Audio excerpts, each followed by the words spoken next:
out of meat. Meat? Meat! They're made out of meat. Meat? There's no doubt about it. We picked up several from different parts of the planet, took them aboard our recon vessels, and probed them all the way through. They're completely meat. That's impossible. What about the radio signals, the messages to the stars? They use the radio waves to talk, but the signals don't come from them. The signals come from machines. So, who made the machines? That's who we want to contact. They made the machines. That's what I'm trying to tell you. Meat made the machines. That's ridiculous. How can meat make a machine? You're asking me to believe in sentient meat. I'm not asking you, I'm telling you. The creatures are the only sentient race in that sector, and they're made out of meat. Oh, maybe they're like the orphalai, a carbon-based intelligence that goes through a meat stage. Nope, they're born meat and they die meat. We studied them for several of their lifespans, which didn't take long. Do you have any idea what's the lifespan of meat? Oh, spare me. Okay, maybe they're only part meat. Like the Weddellite, a meat head with an electron plasma brain inside. Nope, we thought of that since they do have meat heads like the Weddellite, but I told you, we probed them. They're meat all the way through. No brain? No, there's a brain, all right. It's just that the brain is made out of meat. That's what I've been trying to tell you. So, what does the thinking? You're not understanding, are you? You're refusing to deal with what I'm telling you. The brain does the thinking, the meat. Thinking meat? You're asking me to believe in thinking meat? Yes, thinking meat.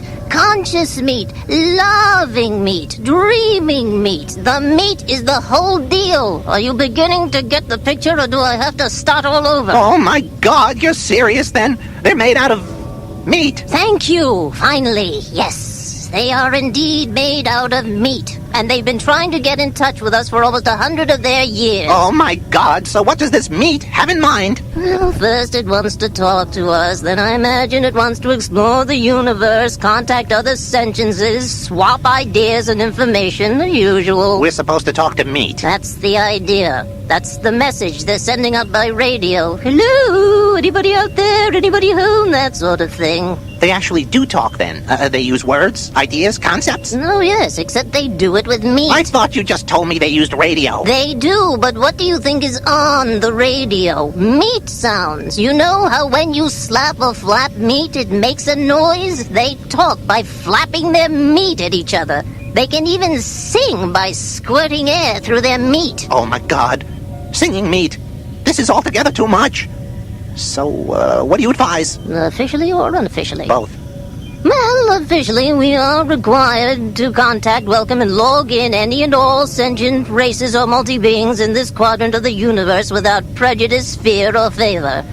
Unofficially, I advise that we erase the records and forget the whole thing. I was hoping you would say that. Well, it seems harsh, but there is a limit. Do we really want to make contact with meat? I agree 100%. What's there to say? Hello, meat. How's it going? But will this work? How many planets are we dealing with here? Just one. They can travel to other planets in special meat containers, but they can't live on them. And being meat, they can only travel through sea space, which limits them to the speed of light and makes the possibility of their ever making contact pretty slim. Infinitesimal, in fact. So we just pretend there's no one home in the universe? That's it. Cruel. But you said it yourself. Who wants to meet meat? And the ones who've been aboard our vessels, the ones you probed, you're sure they won't remember? They'll be considered crackpots if they do. We went into their heads and smoothed out their meat so that we're just a dream to them. A dream to meat? How strangely appropriate that we should be meat's dream. And we marked the entire sector unoccupied. Good, agreed, officially and unofficially. Case closed. Any others? Anyone interesting on that side of the galaxy? Yes, rather shy, but sweet hydrogen core cluster intelligence in a Class 9 star in G445 zone that was in contact 2 galactic rotations ago wants to be friendly again. Oh, they always come around. And why not? Imagine how unbearably, how unutterably cold the universe would be if one were all alone.